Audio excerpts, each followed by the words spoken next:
Hello, this is Katie with Homeschool Chat, and today we're going to talk about how to have fun with your homeschool kids. Now, you can have fun during classes, and you can also set some time aside to have fun in a learning environment. And then, of course, there's always you're the parents and you can have fun with your kids and not have to worry about learning at all. But that's not what this is about. So we're going to have fun and include homeschooling. So, one of the things that I did with my girls is I was able to set aside one day each month as a fun day. Now, it wasn't a day off of school. It was a day in which we could play educational games. I had a lot of board games and um, I think I might have even had some computer games that we did a lot of that together during that day. The other thing that we did together in that free kind of I guess you'd call it a free day, but it really wasn't. It was very very contrived. I decided which games we would play, or if I'd give the kids a stack of board games, and they were all learning games. They weren't just any board games, and allowed the kids to choose which one they wanted to play at that time. A lot of the games I made myself that had to do with math or something like that.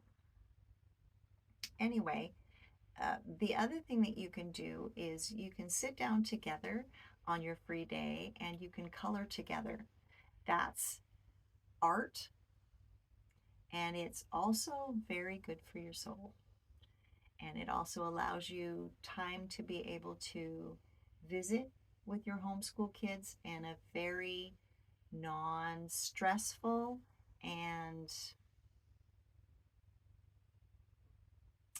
non, what's the word I'm looking for?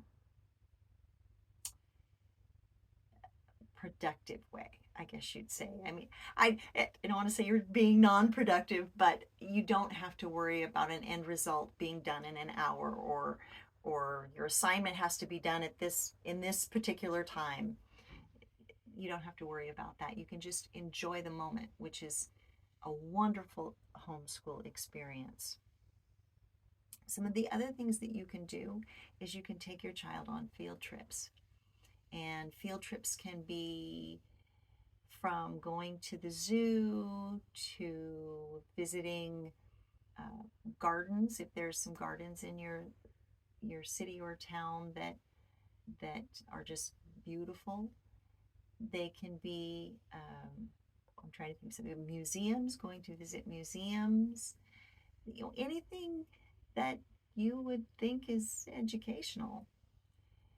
Uh, One of the things that we did one time on a vacation, which would have made a great field trip, was we toured the Queen Mary uh, cruise boat. And we took a tour that talked all about the history of the boat. So that also is a field trip. Let's see. Some of the other things that you can do.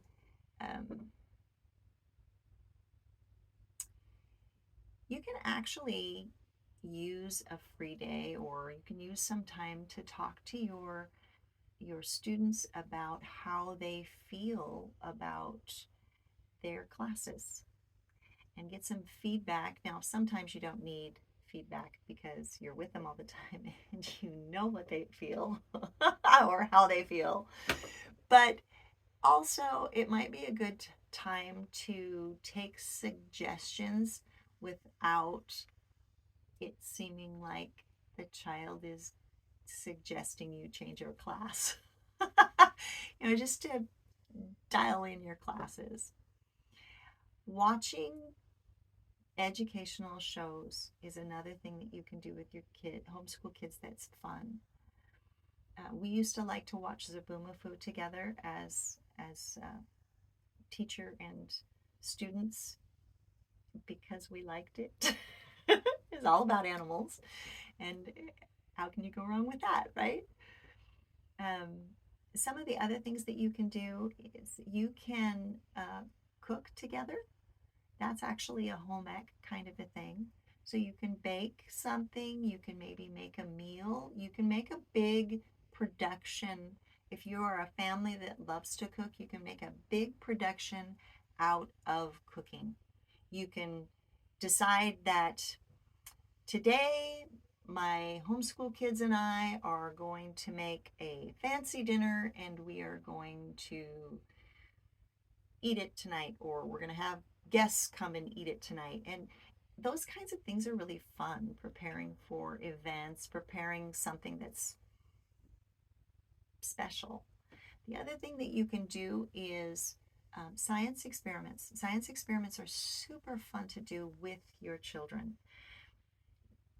It's always anticipation of what's going to happen, or is it really going to do what it says it's going to do? And you can really enjoy those moments and take pictures.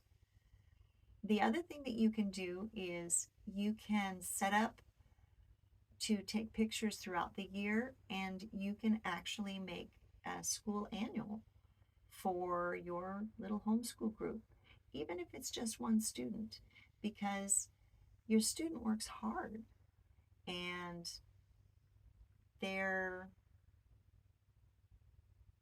learning is their career. So if you have kept good memories of all the things that your student has done and you can compile them in an album, I mean, what a fun thing is that? One of the things that we did a combination. I think, no, maybe I think it was maybe a year. I thought maybe it was a 2-year annual. So we saved pictures. You can do that. You can save pictures for several years and then put them into a book if you want to. I mean, you're the boss. It's whatever you want to do. But one of the kids came up with a really cool idea for the cover of it. And I believe it was they put their hands all in, like on the ground or on the table or something, and then took a picture. It was very artsy and it was really cool. There were different ages of kids, so all the hands were different sizes. It's really neat. Anyway, use your imagination and your creativity to build memories, good memories of homeschooling, to make that time special, because believe it or not, that time is going to go by really quickly, and you're going to take something with you from it. Is it going to be really good? Is it going to be lasting memories? Is it going to be frustration that you're taking from it? You want to try and make everything a positive experience. So try to really think about what would make your situation better and how it would make it more fun or more interesting. And if it makes it interesting to you as the teacher, the chances are it's going to make it interesting to the students as well. That's about all I have for today. Thank you so much for tuning in with me. Have a blessed day.